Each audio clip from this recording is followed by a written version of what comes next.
الله أكبر الله أكبر.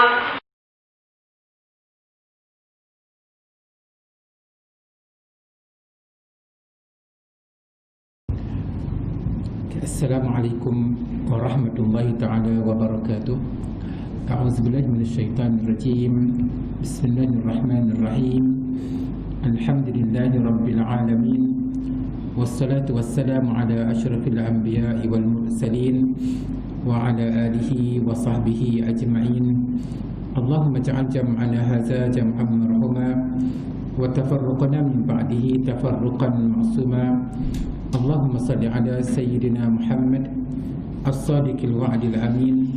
Allahumma la ilma lana illa ma 'allamtana innaka antal alimul hakim. Allahumma arina al-haqqa haqqan warzuqna ittiba'ah wa arina al-batila batilan warzuqna ijtinabah. Allahumma ja'alna minal ladzina yastami'una al-qawla fayattabi'una ahsanah wa adkhilna bi rahmatika fi ibadikas salihin. Rabbi syrah li sadri wa yassir li amri wahlul 'uqdatam min lisani yafqahu qawli, amma ba'du. Yang dimuliakan Tuan Imam, seluruh ahli jawatankuasa masjid, muslimin dan muslimat sekalian, alhamdulillah kita bersyukur kepada Allah Subhanahu wa taala kerana masih lagi memberi kesihatan yang baik kepada kita. Dengannya kita dapat menunaikan sembahyang secara berjamaah 5 kali sehari semalam, dan kita dapat mengikuti kuliah-kuliah agama, di mana perkara seperti ini akan membawa kebahagiaan kepada diri kita dunia dan akhirat, insya-Allah. Muslimin dan muslimat sekalian, malam ini merupakan malam yang ke-25 Zulqa'dah. Bermakna kita nak masuk bulan Zulhijjah dalam 5 hari lagi, kan? Jadi insya-Allah pada malam ini kita akan sambung tajuk pada minggu lepas berkaitan dengan apakah amalan-amalan sunat yang perlu kita lakukan sebaik sahaja masuknya bulan Zulhijjah. Sebelum itu kita tengok kepada sedikit peringatan untuk diri kita. Dikata di sini, ayyuhal ikhwah, tuan-tuan dan puan-puan sekalian, al-mautu qadarun maqdurun wa qada'un mahtum. Dia kata mati ni suatu perkara yang telah ditetapkan. Maknanya ketika mana Allah Subhanahu wa taala memutuskan roh kepada jasad, ketika mana kita berumur 40 hari dalam kandungan ibu, ketika itu Allah Subhanahu wa taala telah tetapkan umur kita berapa.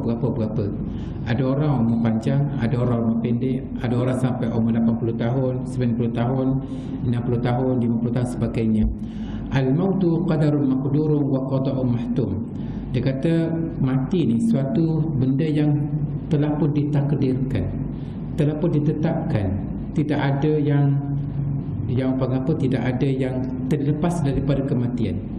Ada je manusia wajib ada mati, kan? Ada je manusia pasti mati, tak dapat tidak, tak kira siapa. Wa anna likulli ajalin kitaban. Setiap ajal tu dah telah pun ditulis, telah pun dicatat, telah pun direkod.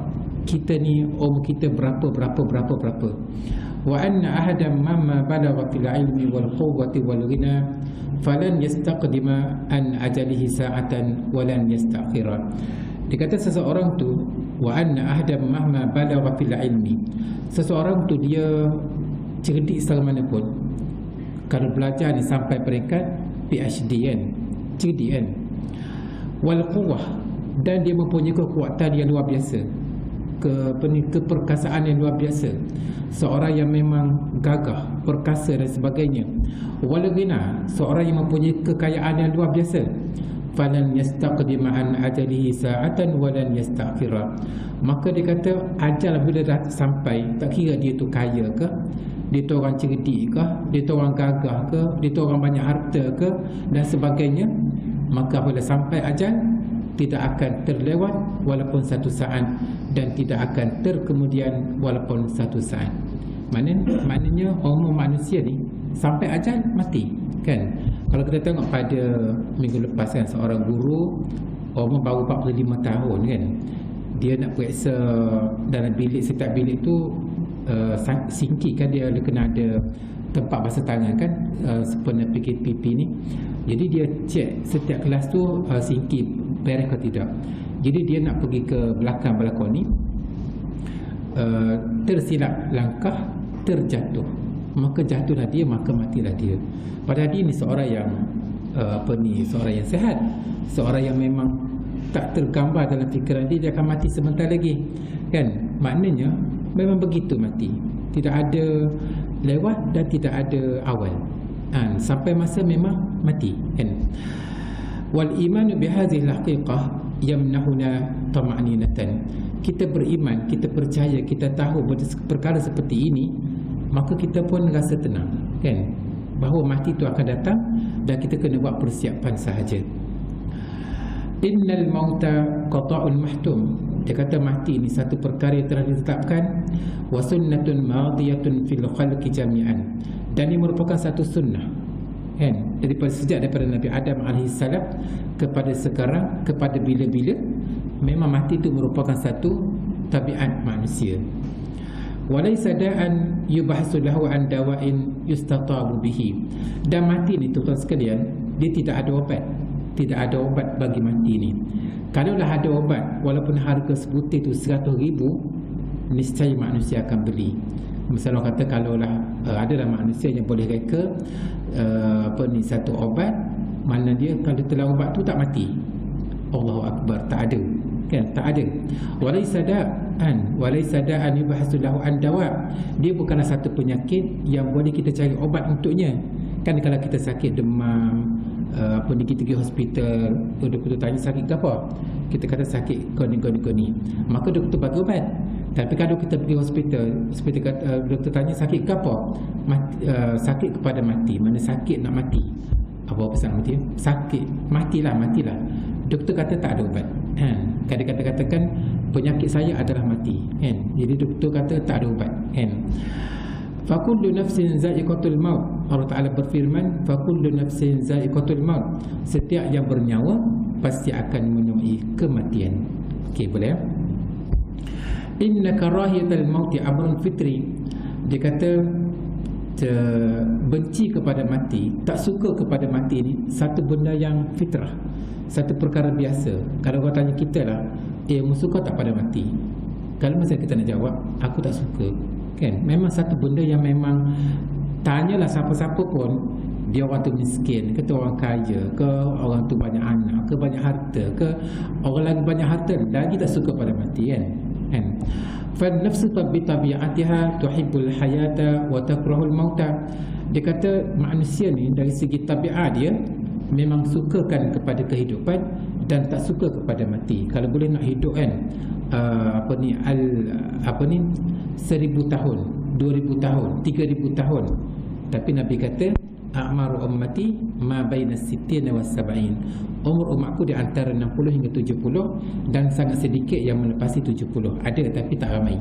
Kebanyakan kita mati dalam sekitar umur 60-70. Jadi kalau umur dah sekitar dalam 60 tu dah kita kena standby lah untuk menghadapi kematian. Tetapi dia kata lakin ja'a fil hadis sahih, datang dalam satu hadis yang sahih, Nabi kata man ahabba liqa Allah ahabba Allah liqa'ah, wa man kariha liqa Allah kariha Allah liqa'ah. Man ahabba liqa Allah, siapa yang cinta, kasih, ingin nak jumpa Allah, kita nak jumpa Allah Ta'ala, kan? Sebab tu dalam Quran Allah Ta'ala sebut faman kana yarju liqa'a rabbih falyamal amalan salihah wala yusyrik bi'ibadati rabbih ahada. Siapa yang nak jumpa dengan Tuhannya di hari akhirat, maka dia hendaklah melakukan amal soleh dan dia jangan sekali-kali melakukan syirik. Jadi maknanya kita yakin bahawa kalau kita ni ada syurga, insya-Allah kita akan jumpa Tuhan kita.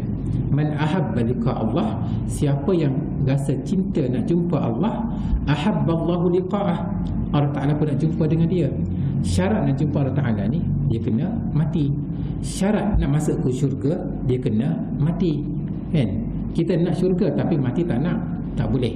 Dia nak mati kepada syurga ni, dia kena mati, wajib. Tapi waman kariha liqa Allah kariha Allahu liqa'ah.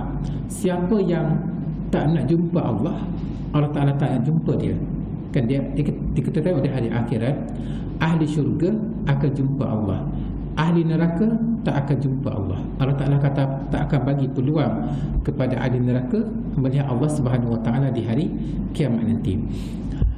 Muslimin dan muslimat sekalian, ad-dunya manzilun bil ijar. Dia kata dunia ni ibarat rumah sewa. Tahu rumah sewa? Kan kalau rumah sewa ni kita cat comel, kita bermozek, kita hias, kita apa ni sebagainya. Suatu hari nanti rumah sewa tu apa akan jadi? Kita akan tinggal, kan? Tapi kalau rumah kita sendiri, kita cat comel, kita bermozek, kita lawakan dia, kita hiaskan dia, kita rasa puas hati sebab itu rumah kita. Maka dia kata dunia ni adalah manzilun bil ijar. Dunia adalah rumah sewa. Mahma fa'alta fihi fa innaka satatrukuhu yawman. Apa-apa yang kamu buat terhadap dunia ni, kamu kumpulkan harta, kamu kejar dunia, tapi dia taraf sebagai rumah sewa. Suatu hari nanti kamu akan meninggalkan juga dunia tadi. Suatu hari nanti kamu akan tinggalkan juga dunia tadi, dan suatu hari nanti kamu akan tinggalkan juga rumah sewa kamu tadi. Wal akhiratu hiya manzilu milkil lak. Tapi dikata akhirat adalah rumah milik kamu, kan? Hak mana kita nak kejar? Nak kejar dunia ke nak kejar akhirat? Dunia ni ibarat rumah sewa, akhirat ibarat rumah milik kita. Biadikal an bina'uhu. Maka anda nak bina rumah akhirat tu, anda kena bina sekarang. Anda bukan bina di hari akhirat. Atas dunia ni kita nak bina rumah, kita kena ada duit. Di hari akhirat kita nak bina rumah, kita bina sekarang melalui amal soleh kita. Fal tuhsin al-bina. Maka perelokkanlah pembinaan rumah anda di dalam syurga nanti. Maka dia kena lakukan amalan-amalan soleh sekarang. Ayuhal ikhwah, tuan-tuan dan puan-puan sekalian, lam yarid lafzus sa'adah fil Quran illa fi mawdi'in wahidin.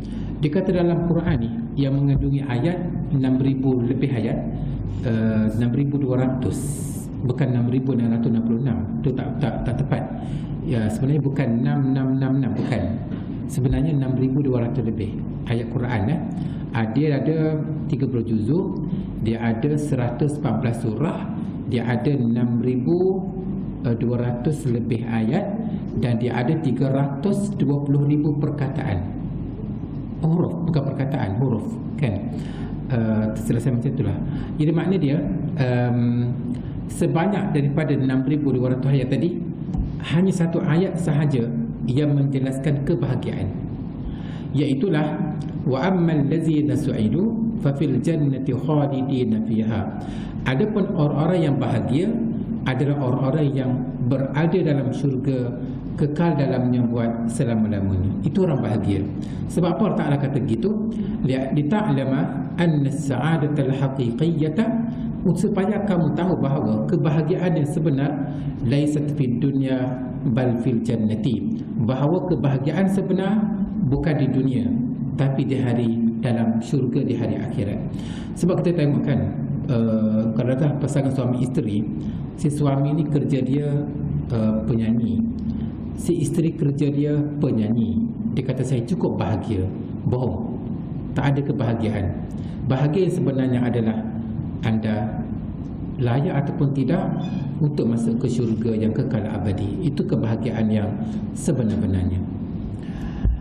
Muslimin dan muslimat sekalian, sekarang kita masuk tajuk kita berkaitan dengan apakah amalan-amalan soleh yang perlu kita lakukan sepanjang bulan Zulhijjah. Yang pertama dia kata al-a'mal as-salihah fi ashri min Zulhijjah. Amalan-amalan soleh sempena masuknya bulan Zulhijjah. Jadi kita akan masuk bulan Zulhijjah lebih kurang dalam 5 hari je lagi, kan? Yang pertama dia kata as-siyam, puasa. Wa huwa yadkhulu fi jinsil a'mal as-salihah. Puasa ni termasuk dalam kalangan amal soleh. Jadi kalau siapa yang mampu puasa, dia hendaklah berpuasa selama 9 hari. 9 hari, bermula daripada 1, 2, 3, 4, 5, 6, 7, 8, 9. 9 hari itu disunatkan kita berpuasa sempena bulan Zulhijjah. Bagi siapa yang tak mampu untuk berpuasa 9 hari turut-turut, dia boleh pilih 3 hari, 5 hari, 6 hari, 2 hari kan. Tapi walau bagaimanapun, hari Arafah jangan tinggal. Hari Arafah dia adalah keistimewaan dia lain. Waqala sallallahu alaihi wasallam, Rasulullah sallallahu alaihi wasallam bersabda, man shama yawman fi sabilillah, siapa yang puasa satu hari di jalan Allah, satu hari dia puasa, katakanlah dia puasa pada hari Isnin ataupun hari Khamis, ba'adallahu wajhahu 'anil nari 70 qarifan, Allah Ta'ala akan menjauhkan wajah orang tadi yang puasa tadi sejauh 70 tahun perjalanan. Satu hari, kan, satu hari. Sebab itulah kalau kita nak jarakkan kita daripada api neraka ni, biasakan puasa. Tapi puasa ni memang satu perkara yang mencabar kan. Jadi kalau dalam 9 hari nanti, siapa yang mampu puasa selama 9 hari itu yang terbaik. Siapa yang tak mampu puasa 9 hari, puasalah sekadar dia mampu. Dan hari yang dalam banyak itu, jangan tinggal pada hari Arafah. Hari Arafah ni jatuh pada hari Khamis 2 minggu lagi. Hari Khamis 2 minggu lagi akan jatuh, akan berlakunya puasa pada hari Arafah. Waqad qassa an-nabiy sallallahu alaihi wasallam siyama yaumi Arafah min baini ayyami Zulhijjah. Rasulullah sallallahu alaihi wasallam mengkhususkan hari Arafah daripada 10 hari yang terawal di bulan Zulhijjah tu, dia ada hari yang ke-9 Zulhijjah, iaitu dah dinamakan sebagai pada hari Arafah. Wa bayyana fadila siyamihi, di mana Rasulullah sallallahu alaihi wasallam menjelaskan kelebihan puasa pada hari Arafah. Faqal, maka Nabi kata, siyamu yaumi Arafah ahtasibu 'ala Allah an yukaffira as-sanata allati qablah was-sanata allati ba'dah. Puasa pada hari Arafah, aku mengharapkan agar Allah Subhanahu wa taala menghapuskan dosa setahun yang lepas dan setahun yang akan datang. Jadi maknanya pada hari Khamis 2 minggu lagi ni, hendaklah kita berpuasa sempena kedatangan hari Arafah. Dan pada hari Arafah tu kita disunatkan bertakbir raya. Maknanya subuh pada hari Arafah tu dah disunatkan untuk bertakbir hari raya. Boleh kan? Dan dia berakhir pada hari yang tasyrik terakhir itulah. Maknanya kita takbir raya haji ni 5 hari. Hari Arafah, hari raya haji, hari tasyrik yang pertama, hari tasyrik yang kedua, dan hari tasyrik yang ketiga. Kita disunatkan. Muslimin dan muslimat sekalian, di antara amalan soleh yang perlu kita jaga sepanjang bulan Zulhijjah, terutamanya 10 hari terawal ini, adalah as-salah, sembahyang. Wahya min ajallil a'mal wa a'zamiha wa aksariha fadlan. Sembahyang ni merupakan amalan soleh yang terpenting dalam kehidupan.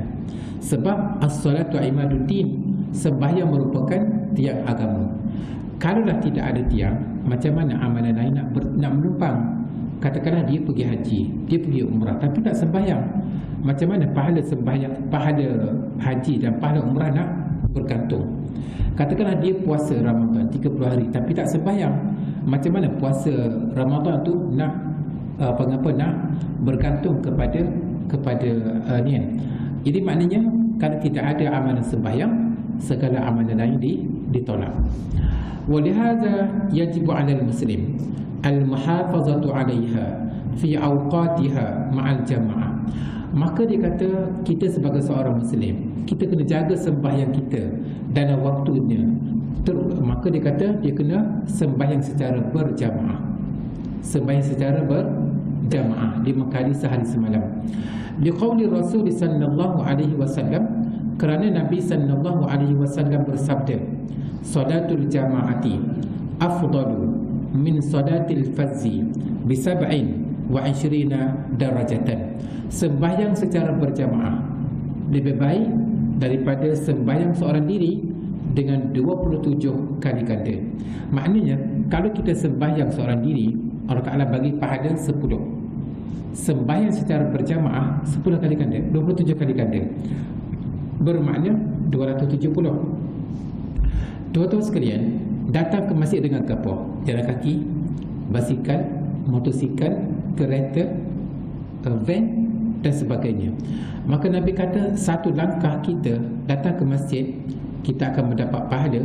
Satu langkah membuang dosa, satu langkah mendapat pahala, satu langkah membuang dosa.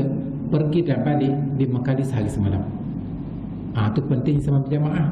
Tapi bagi mereka yang jahil, tak tahu kelebihan sembahyang jamaah, dia tak ada rasa nak mari masjid kan. Tak ada. Sebab tu lah kita tengok kan, sepanjang perjalanan saya daripada tempat ke sini, lalu kedai kopi kan, stop. Padahal masa tu dah nak maghrib kan. Jadi maknanya tidak ada dalam hati mereka ni perasaan nak datang ke masjid. Sedangkan datang masjid ini satu perkara yang teramat penting untuk kebahagiaan di hari akhirat. Ashabar Rabi' Al-Fadij na'un min asy-syalal. Dia ada seorang orang soleh ni, nama dia Ar-Rabi' Al-Fadij. Nama dia Ar-Rabi' Al-Fadij.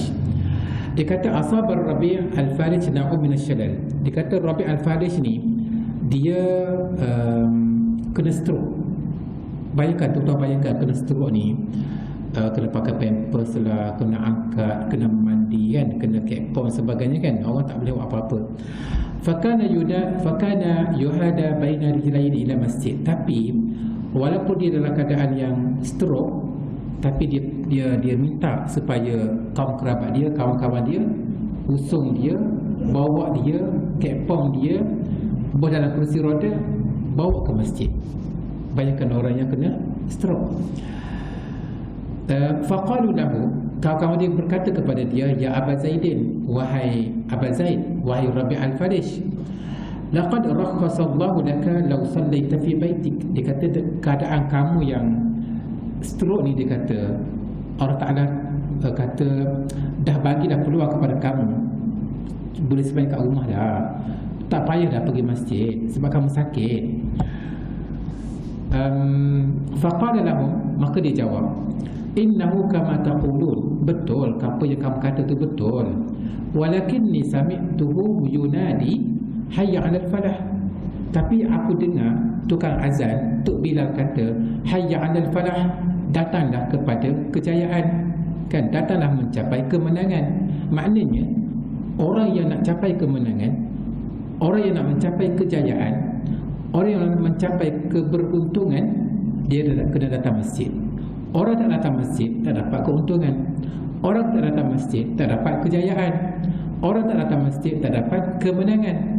Maka dia kata, faman sami'a minkum munadi hayya 'alal falah, siapa yang di kalangan kamu mendengar sahaja seruan datanglah mencapai kemenangan, falyujibuhu, maka dia kena sahut, walau zahfan walau habwan, sekalipun zahfan merangkak, sekalipun ngesok kan. Maknanya sekalipun dalam keadaan dia yang ngesok, kenapa ni ngakak kan, maka datanglah ke masjid.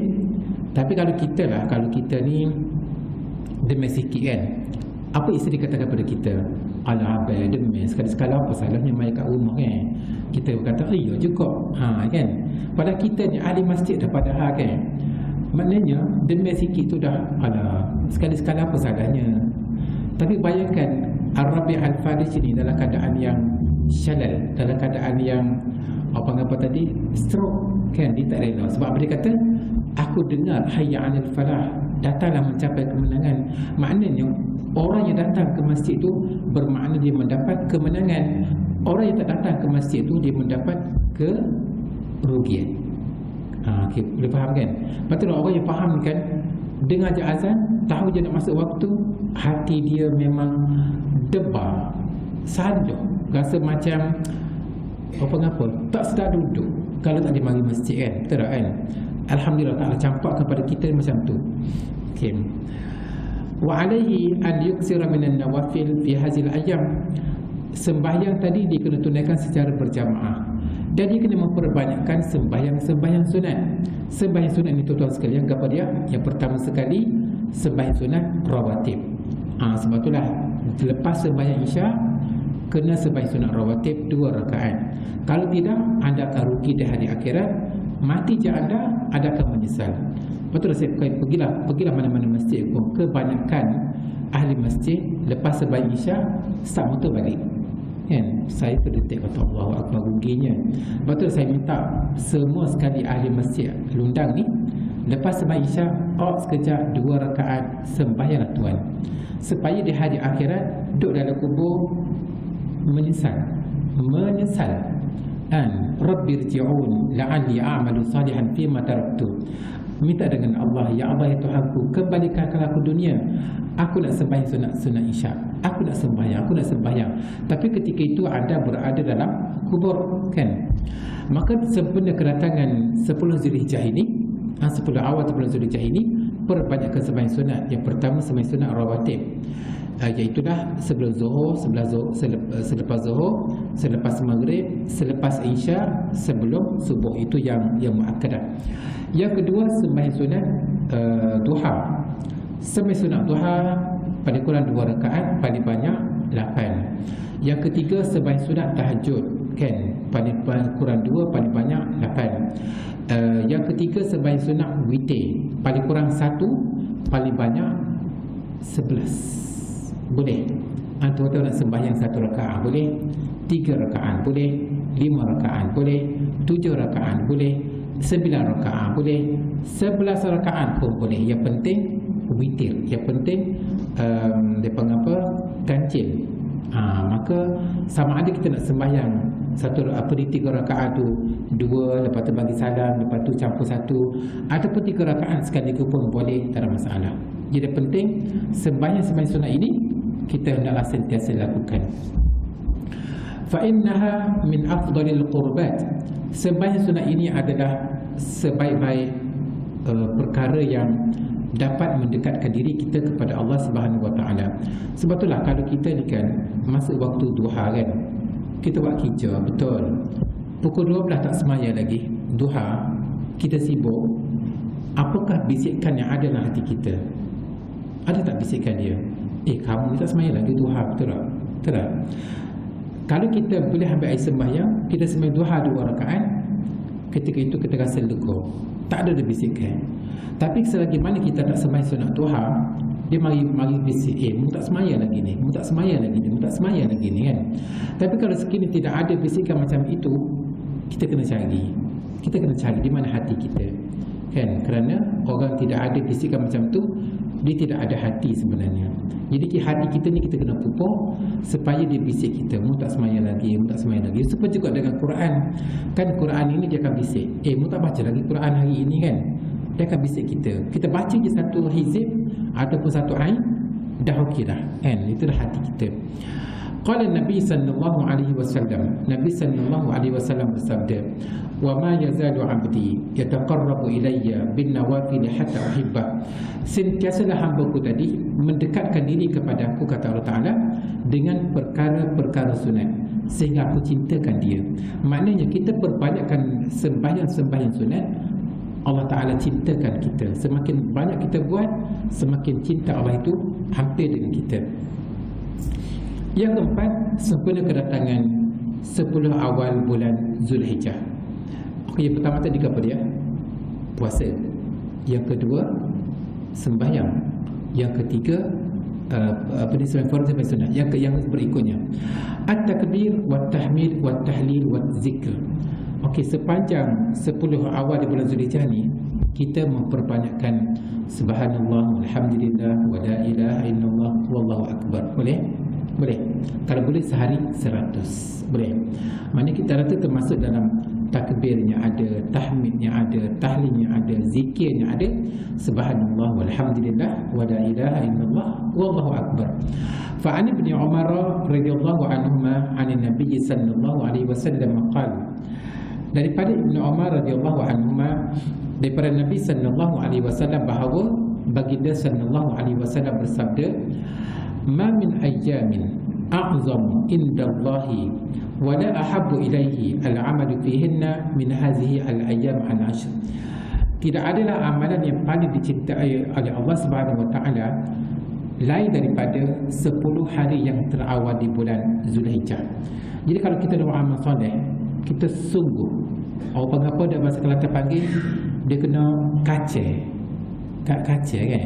Kacau betul-betul.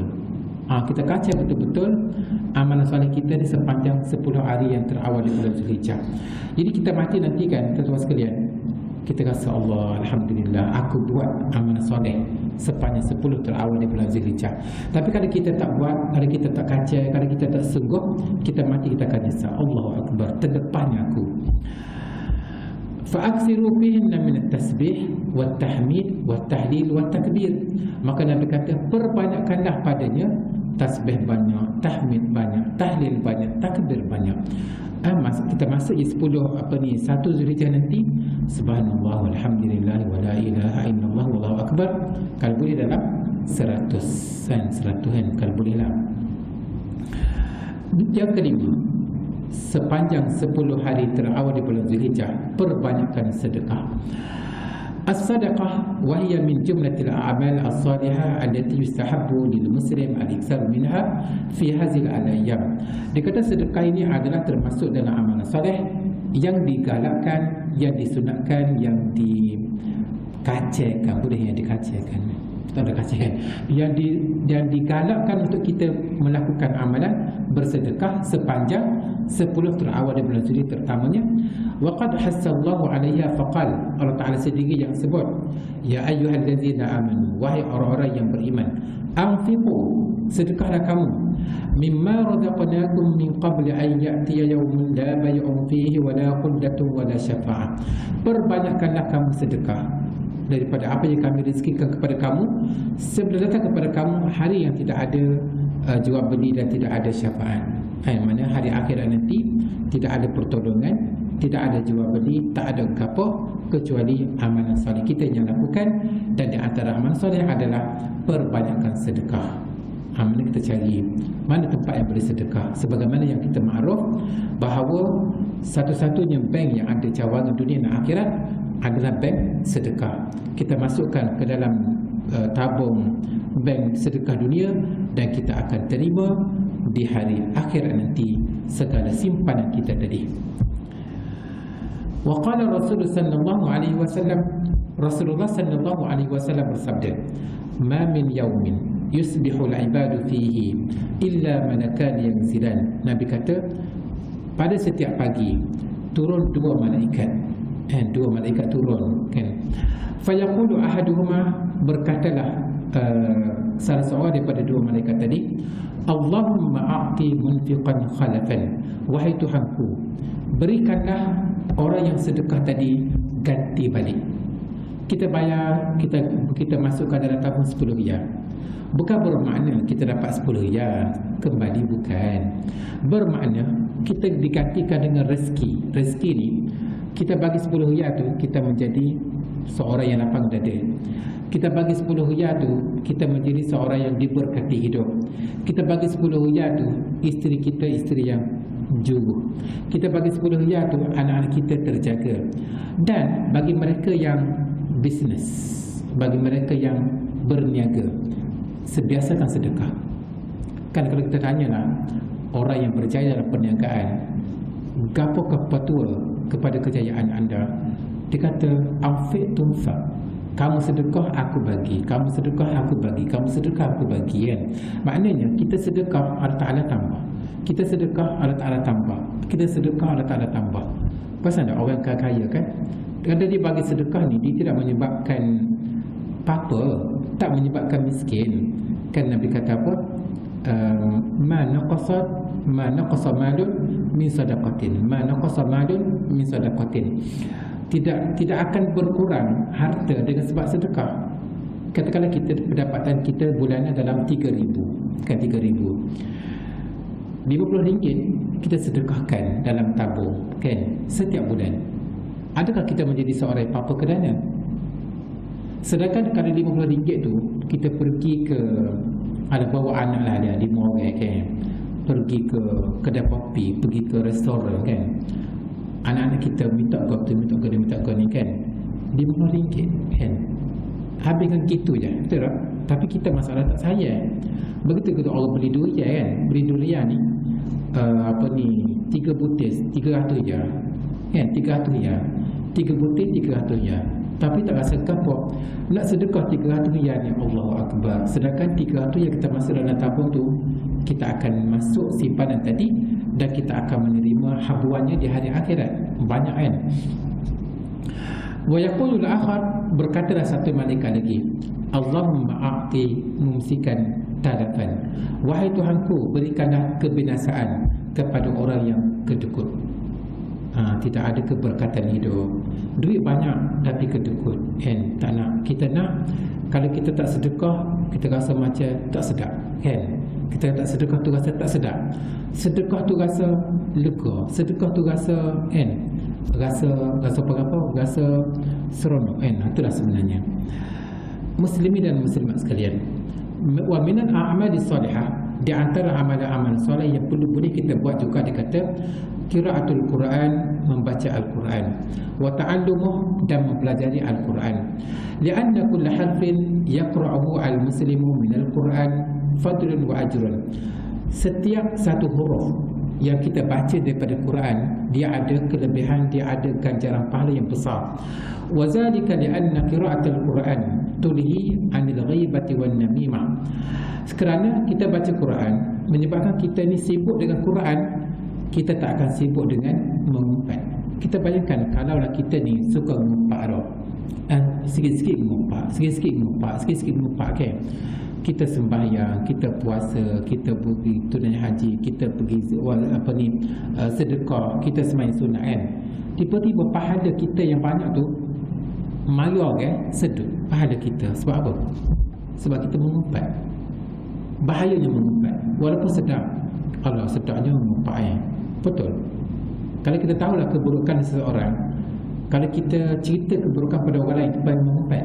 Jadi maknanya pahala sembahyang kita, pahala dengar kuliah kita, pahala mengajar kita kan, pahala ni yang kita banyak ni, tiba-tiba orang ambil.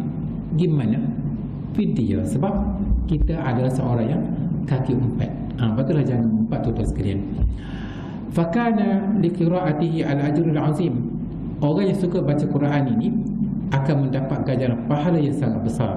Yaqulu alaihi salam, Nabi sallallahu alaihi wasallam bersabda, man qara'a harfan min kitabillahi ta'ala falahu bihi hasanah wal hasanatu bi 'ashri amsalihha. Siapa yang baca satu huruf daripada Al-Quran, dia akan mendapat satu ganjaran pahala, dan satu ganjaran pahala digandakan menjadi 10 pahala. Satu huruf kan. Jadi itulah di antara benda-benda yang kita kena faham, bahawa dengan kedatangan bulan Zulhijjah ini, Allah Subhanahu Wa Taala akan memberikan ganjaran kepada sesiapa yang rajin beribadat. Tapi bagi mereka yang tak ada rasa nak ibadah, tak ada rasa nak ganda, tak ada rasa nak tu, maka tak adalah ganjaran pahala kan. Sebab itulah kita yang faham ini, kita yang dengar kuliah malam ini, ambillah peluang untuk nak kacau lagi amalan soleh kita sempena kehadiran kedatangan 10 awal di bulan Zulhijjah. Jadi insya-Allah kita akan sambung lagi pada minggu depan, supaya kita sentiasa diberi peringatan apakah hala tuju kita untuk kita hidup di hari akhirat nanti. Aqul qawli hadza wa astaghfirullahal azim li wa lakum. Wassalamu alaikum warahmatullahi taala wabarakatuh. Bismillahirrahmanirrahim. Allahumma arhamna bil Qur'an waj'alhu lana imaman wa nuran wa hudan wa rahmah. Allahumma zakkirna mimma nasina wa 'allimna mimma jahilna warzuqna tilawatahu ana al-laili wa atrafan nahar waj'alhu lana hujjatan ya rabbal alamin. Wa sallallahu ala sayyidina Muhammad wa ala alihi wa sahbihi wa sallam walhamdulillahi rabbil alamin.